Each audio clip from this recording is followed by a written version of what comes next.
So hello good evening everybody, my name is Shubham Jagdish and welcome back to the channel. तो आज का video कमाल का वीडियो होने वाला है। एडमिशन ऑफ अ पार्टनर में आज हम रिवैल्यूएशन के बारे में पढ़ने जा रहे हैं। 8 केसेस हैं रिवैल्यूएशन के, जो अगर 8 केसेस आपने सॉल्व कर लिए तो रिवैल्यूएशन का कोई भी क्वेश्चन पैदा हो जाए, मेरे बच्चे परेशान नहीं होंगे उस पर्टिकुलर एरिया में। ठीक है, बात समझ में आ रही है? तो खाली एक वीडियो देखना है, रिवैल्यूएशन पूरा जड़ से समाप्त हो जाएगा। चाहे वो एडमिशन हो, चाहे रिटायरमेंट हो, चाहे वो डेथ का चैप्टर ही क्यों ना हो, यहां से पढ़ेंगे और सब कुछ क्लियर हो जाएगा। तो रिवैल्यूएशन होता क्या है और असेट्स एंड लायबिलिटीज की वैल्यू को हम रिकॉर्ड कैसे करते हैं रिवैल्यूएशन अकाउंट में, जरा वो देख लेते हैं। भाई ये है फॉर्मेट, यहां आता है पर्टिकुलर्स, ठीक है मेरी जान, और यहां पर आता है पर्टिकुलर्स अगेन और अमाउंट। चलो भैया,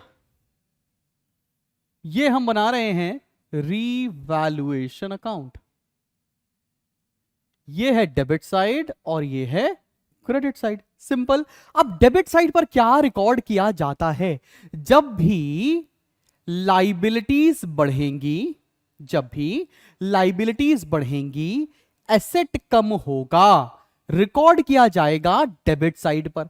जब भी लाइबिलिटी बढ़ेंगी, असेट कम होगा, कहां रिकॉर्ड करेंगे? रिवैल्यूएशन की डेबिट साइड पर। Whereas on the contrary, जब भी लाइबिलिटीज कम होंगी और असेट्स बढ़ रहा होगा, तो आपको रिकॉर्ड करना पड़ेगा credit side of revaluation account. एकदम सिंपल सी बात ये है। अगर मान लेते मेरे पास स्टॉक था पहले 10 लाख रुपए का, मेरे पास स्टॉक था 10 लाख रुपए का, अब उसकी वैल्यू हो गई है 11 लाख रुपए की। एग्जाम्पल के तौर पर मैं बात कर रहा हूं। तो सबसे पहले तो तुमने आइडेंटिफाई किया स्टॉक असेट है या लाइबिलिटी। तो इतना तो हमें पता चल ही गया है, 12th में आ गए हम। स्टॉक असेट होता है, पहले 10 लाख का था, अभी 11 लाख का हो गया। कितने से बढ़ गया है? 1 लाख रुपए से बढ़ गया। असेट बढ़ते हैं तो क्रेडिट साइड पर रिकॉर्ड करेंगे, यहां लिखेंगे बाय स्टॉक, और यहां पर कितने से चेंज आ रहा है वो वैल्यू को रिकॉर्ड किया जाएगा, ना कि फाइनल प्राइस। पहले 10 लाख का था, अभी 11 का हो गया। क्या चेंज आ गया? 1 लाख रुपए। वो चेंज आपको रिकॉर्ड करना होगा। क्या ये बात समझ में आ रही है? अब 8 एग्जाम्पल सॉल्व करेंगे और वो 8 कर लिए, कोई क्वेश्चन आ जाए प्रॉब्लम आएगी ही नहीं। ठीक है, तो चलो, थोड़े डिफिकल्ट भी क्वेश्चन हो सकते हैं, लेकिन हमें सब करने हैं। चलो मेरे भाई, देखते हैं कि क्वेश्चन क्या कह रहा है। क्वेश्चन बोल रहा है stock is under valued. Under value कोई चीज हो गई है तो सही कैसे करोगे? बढ़ाकर। गलती से स्टॉक 10% कम दिखाया हुआ है, और 10% कम दिखाने के बाद स्टॉक की वैल्यू कितनी है? 54,000। तो क्या हम ये नहीं कह सकते कि ये स्टॉक 90% वैल्यू है? बात समझ में आ रहा है? अगर मैं बोलूं कोई चीज 10% से कम है तो वो कितने परसेंट है? 90% है कि नहीं? तो अगर कोई चीज 10% से कम है वो 54,000, इसका मतलब 90% है वो 54,000। यूनिटरी मेथड, एक कितना होगा? 54,000 अपॉन 90, और हम निकालना चाहते हैं 100%। तो 100% कितना रहा होगा? यहां से निकलकर आया 60,000। क्या ये 60,000 समझ में आ गया? 60,000 की चीज को 54,000 दिखाया हुआ है। क्या ये क्लियर है कि नहीं क्लियर है? बात समझ में आ रही है? स्टॉक को गलती से 10% कम दिखाया हुआ था, इसका मतलब स्टॉक को 6,000 से कम दिखाया हुआ था। कैसे सही करोगे? आपको स्टॉक की वैल्यू बढ़ानी पड़ेगी। ये रिवैल्यूएशन अकाउंट है अगर, तो स्टॉक किधर बढ़ता है? क्रेडिट साइड पर। यहां लिखेंगे अपन लोग बाय स्टॉक, और ये लिख दिया 6,000 रुपए। ये 6,000 निकालने के लिए तुमको थोड़ी सी मेहनत करनी पड़ गई। क्लियर है कि नहीं क्लियर? बात समझ में आई? इसकी एंट्री क्या होगी? इसकी एंट्री होगी stock account debit to revaluation. बात समझ में आ रही है? ये अच्छा क्वेश्चन है बेटा। ऐसे क्वेश्चन फंसा फंसा के आपको पेपर में दिए जाएंगे। फिर से पढ़ो, stock is under valued bye 10%, book value उसकी 54,000 है। मतलब मेरा स्टॉक 10% से कम दिखाया गया है, सही करने के लिए 10% से बढ़ा देना चाहिए। तो हमको यह पता लगाना पड़ेगा पहले ओरिजिनल वैल्यू कितनी रही होगी। ओरिजिनल वैल्यू निकल कर आई 60,000, 10% से बढ़ा देनी चाहिए, मतलब 6,000 से बढ़ा देनी चाहिए। तो पोस्टिंग क्या होगी? इसकी जर्नल एंट्री क्या होगी? ये बात समझ में आ गई आप लोगों को? इसकी एंट्री क्लियर हो गई ना? Stock account debit to revaluation क्यों किया? क्योंकि इस साइड पे लिखा है stock debit to revaluation. Logical है? ठीक है, अगले क्वेश्चन पर आते हैं। इसका ऑपोजिट क्वेश्चन है। क्वेश्चन में क्या कहा है? Stock is over valued bye 10%। 10% से बढ़ा दिया गया है, ओवर वैल्यू कर दिया गया है। कोई चीज अगर 10% से बढ़ा दी जाए तो वो कितने परसेंट हो जाएगी? 110%। ऑब्वियस सी बात है। तो 110% कितना है? 66,000। एक कितना होगा? 66,000 अपॉन 110। हमें चाहिए 100%। कितना निकल कर आएगा बेटा? ये निकल कर आ रहा है 60,000। अब 60,000 वाली चीज को आपने गलती से 66,000 पर लिखा हुआ है। सही करने के लिए स्टॉक को कम करना पड़ेगा। अगर कोई चीज अंडर वैल्यूड है तो उसको बढ़ानी चाहिए सही करने के लिए, और कोई चीज ओवर वैल्यूड है तो सही करने के लिए उसको कम करेंगे। अब कम करेंगे, स्टॉक हमारा कम होगा। रिवैल्यूएशन की किस साइड पर आएगा? ये रिवैल्यूएशन अकाउंट है, इसको किस साइड पर दिखाएंगे? स्टॉक कम हो रहा है तो यहां लिखेंगे टू स्टॉक और अमाउंट आ जाएगा 6,000। इसकी एंट्री कैसे पास करोगे? इसकी एंट्री हो जाएगी revaluation account debit to stock. एकदम अच्छे से आंखों के रास्ते दिल में उतरा है, जैसे वो उतर गई है तुम्हारे। हैं? बात समझ में आ रही है? क्लियर है? हाँ, पहला ही एग्जाम्पल थोड़ा टेढ़ा ले लिया है, that I know, but it's okay. बच्चे भी तो मजबूत हो यार तुम। चलो आगे बढ़ते हैं, अगले पॉइंट पर आते हैं। अगला एग्जाम्पल देखते हैं। क्वेश्चन में लिखा है value of land and building is to be increase to 5 lakh. मुझे लैंड एंड बिल्डिंग की वैल्यू बढ़ाकर 5 लाख कर देनी है। पहले कितनी थी? बुक वैल्यू थी 4 लाख, बढ़ाकर कर दी 5 लाख। कितने से बढ़ गया? 1 लाख से बढ़ गया। अब इसको रिकॉर्ड कैसे किया जाए? यह है बाबा रिवैल्यूएशन अकाउंट। पोस्टिंग भी सिखा रहा हूं, जर्नल भी सिखा रहा हूं। अब देखो, लैंड एंड बिल्डिंग होता है असेट। असेट बढ़ रहा है, यहां लिख दिया बाय लैंड एंड बिल्डिंग। कितने से बढ़ा? 1 लाख रुपए से बढ़ गया। नोट कर दिया। एंट्री क्या बनेगी? Land and building account debit to revaluation. ये बराबर हम लोगों ने एंट्री भी बना ली है। ठीक है बाबा, पोस्टिंग समझ में आया, जर्नल समझ में आया, और कैसे रिकॉर्ड किया है ये एकदम क्लियर हो रहा है ना? चलो अब इस क्वेश्चन में अब आपको बाइफरकेट करना पड़ेगा। सर ये तो पिछला वाला ही क्वेश्चन है। नहीं बाबू, पिछला वाला क्वेश्चन नहीं है ये। यहां पर अंग्रेजी चेंज कर दी गई है। अंग्रेजी क्या चेंज की है जरा देखो। लिखा है value of land and building is to be increased by 5 lakh. Excuse me, by 5 lakh. पहले बोला है बढ़ाकर 5 लाख कर देना है, यहां बोल रहा है 5 लाख से बढ़ा देना है। अंतर है ना? मैंने बोला तुम्हारी 10,000 सैलरी अब बढ़ाकर 12,000 कर दी जाती है, तो कितनी बढ़ गई? 2,000। मैंने कहा तुम्हारी 10,000 सैलरी थी, अब 20,000 से बढ़ जाएगी, तो तुम्हारी सैलरी 30,000 हो गई। बात समझ में आ रही है? ये टू और बाय का डिफरेंस क्या निकल कर आ रहा है। तो चलो इसको रिकॉर्ड कैसे करेंगे। लैंड एंड बिल्डिंग बढ़ रहा है, रिवैल्यूएशन अकाउंट में कहां जाएगा? मैं थोड़ा शॉर्ट में लिख रहा हूं बाबू। सर एक तो बाबू बोल देते हैं, पढ़ने का सारा मजा खत्म हो जाता है। सर आप मत बोलिए, सिर्फ वो बोलेगी। ठीक है, सॉरी। लैंड एंड बिल्डिंग को कितने से बढ़ा दिया है, तो यहां लिखेंगे by land and building 5 lakh से बढ़ गया। पोस्टिंग क्या हो जाएगी? Land and building account debit to revaluation.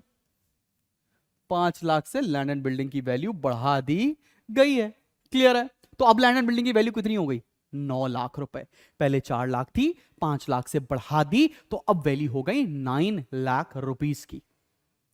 बराबर है? जल्दी जल्दी तो नहीं हो रहा है? मजा आ रहा है ना यहां तक? ठीक है भाई, ऐसे मजा आता रहेगा। अगला क्वेश्चन करते हैं। अगला क्वेश्चन क्या है? अब आ रही है थोड़ी अंग्रेजी, और अंग्रेजी से आती है हम लोग को प्रॉब्लम। कोई बात नहीं है, आ जाओ, सिखा दूंगा। ठीक है। A debtor whose due of 40,000 was written off as bad debts last year, paid 30,000 in full settlement। क्या ये बात समझ में आई? क्वेश्चन क्या है ये क्लियर हो रहा है?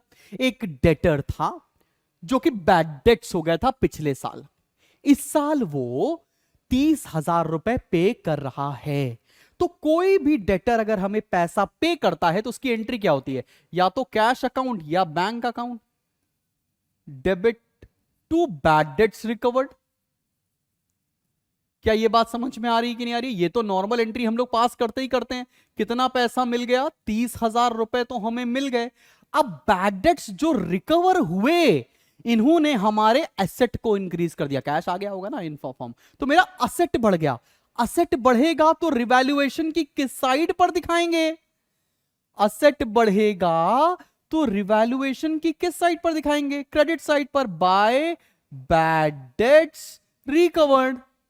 कितने से रिकवर हो गया? 30,000। अब इसकी एंट्री पास कर सकते हो कि नहीं? इसकी एंट्री क्या बनेगी? Bad debts recovered, account debit to revaluation. कितने से रिकवर हो गया? 30,000 रुपए से। क्या ये एंट्री समझ में आई है कि नहीं? क्लियर है? इसको दो पार्ट में डिवाइड किया गया है इस क्वेश्चन में। एक पहला हमें रिकवरी मिलना और उसके बाद उसको रिवैल्यूएशन में पोस्ट करना। तो अगर तुम्हें क्वेश्चन में जर्नल एंट्री पास करने को आएगी तो ये भी एंट्री पास करोगे और ये भी एंट्री पास करोगे। समझ में आ रही है कि नहीं आ रही बात? क्लियर है? हल्का हल्का तरीके से पढ़ा रहे हैं रिवैल्यूएशन अकाउंट ताकि तुम्हारे दिल में आंखों के रास्ते उतरे हम। ठीक है, चलो भैया अगला question. Very similar but yet it is a different thing. क्या कह रहा है? An old customer whose account was written off as bad debts has promise to pay. Promise किया है, पे नहीं किया है। अगर पे कर देंगे तो कैश बढ़ेगा, अगर प्रॉमिस करेंगे तो डेटर बढ़ेगा। कैश भी एसेट, डेटर भी एसेट, तो इस बात का ध्यान रखना। अगर डेटर बढ़ गया तो क्या होगा? डेटर एसेट होता है, एसेट बढ़ गया तो रिवैल्यूएशन की किस साइड पर रिकॉर्ड करेंगे? क्रेडिट साइड पर। ये अपना रिवैल्यूएशन अकाउंट है, यहां लिख देंगे बाय डेटर्स। और डेटर्स कितने से बढ़ रहे हैं? कितना प्रॉमिस करने को बोला उसने? 15,000 से, तो सिर्फ 15,000 को आप रिकॉर्ड कर लोगे। और इसकी एंट्री क्या बन जाएगी? इसकी एंट्री बन जाएगी debtors account debit to revaluation. ठीक है बाबा, समझ में आ रही है ना बात? कुछ बेचैनी, कुछ पागलपन सा तो नहीं लग रहा है आपको ये टॉपिक? ठीक है, चलो भैया आगे बढ़ा जाए, अगले टॉपिक पर आते हैं और ये है हमारा सेकंड लास्ट एग्जाम्पल। इतना कर लो तो मजा आने वाला है तुमको, बस यही प्रैक्टिस कर लेना। लिखा है a liability for claim included in creditors of 20,000 is settled for 16,000। मतलब क्रेडिटर्स को हमें 20,000 देने थे और अब हम उनको 16,000 देकर निपटा दे रहे हैं। इसका मतलब 4,000 से मेरी लाइबिलिटी कम हो रही है, 4,000 से मेरे क्रेडिटर्स कम हो रहे हैं। क्रेडिटर्स लाइबिलिटी है, लाइबिलिटी कम होती है तो रिवैल्यूएशन की डेबिट साइड पर आती है। पर इसकी एंट्री कैसे पास करेंगे? तो मैं यहां पर बना रहा हूं रिवैल्यूएशन अकाउंट और इसकी एंट्री बड़ी अमेजिंग होने वाली है। ध्यान देना सब बच्चे, ठीक है? ये डेबिट साइड है और ये क्रेडिट साइड है। भाई क्रेडिटर्स 20,000 के थे, हमने पे कर दिया 6,000, लाइबिलिटी कम हो गई 4,000 से। लाइबिलिटी कम होती है तो किधर लिखेंगे? रिवैल्यूएशन की डेबिट साइड या रिवैल्यूएशन की क्रेडिट साइड लिखेंगे? जल्दी से बता दो। असेट बढ़ता है तो क्रेडिट साइड, लाइबिलिटी कम होती है तो क्रेडिट साइड। तो यहां लिखेंगे अपन लोग बाय क्रेडिटर्स। कितने से कम हो गया? 4,000 से कम हो गया। अब क्या इसकी एंट्री क्या हुई? इसकी एंट्री हो गई creditors account debit to revaluation. इसका मतलब क्रेडिटर्स 4,000 से कम हो गए। समझ आ रही है कि नहीं आ रही बात? सिमिलरली आपने क्रेडिटर को पे भी तो किया है। कितना पे किया है? Creditors account debit to bank. आपने कितना पे किया है? 16,000। 16,000 आप चाहते तो ये एंट्री मर्ज करके भी लिख सकते थे, creditors debit 20,000 to revaluation 4,000 to bank 16,000 रुपए। ऐसे भी कर सकते हैं, इस तरह से भी कर सकते हैं, जो तुम्हें ज्यादा अच्छा समझ में आए तुम वैसे कर लो बाबू। ठीक है, क्लियर हो गया ये बात? अब आ जाएं लास्ट एग्जाम्पल के ऊपर। लास्ट एग्जाम्पल क्या कह रहा है आओ देखो, और काफी इंटरेस्टिंग है ये, हर तरह के क्वेश्चन में तुमको मिलने वाला है। ये कर डाला तो लाइव झिंगा लाला, पक्की बात है। ठीक है, आओ जरा देखो क्या कह रहा है। ये क्वेश्चन बोला है a computer purchased on October 1, 2020। यहां लिख लेता हूं, October 1, 2020 को एक कंप्यूटर खरीदा गया है। 40,000 का कंप्यूटर खरीदा गया है। क्या बोला है? Debited to office expenses. गलती से ऑफिस एक्सपेंस में वो डेबिट कर दिया गया था उस साल। भाई कंप्यूटर खरीदना असेट होता है, गलती से एक्सपेंस मान लिया था।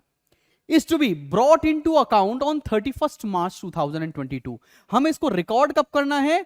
मार्च 31, 2022 को रिकॉर्ड करना है।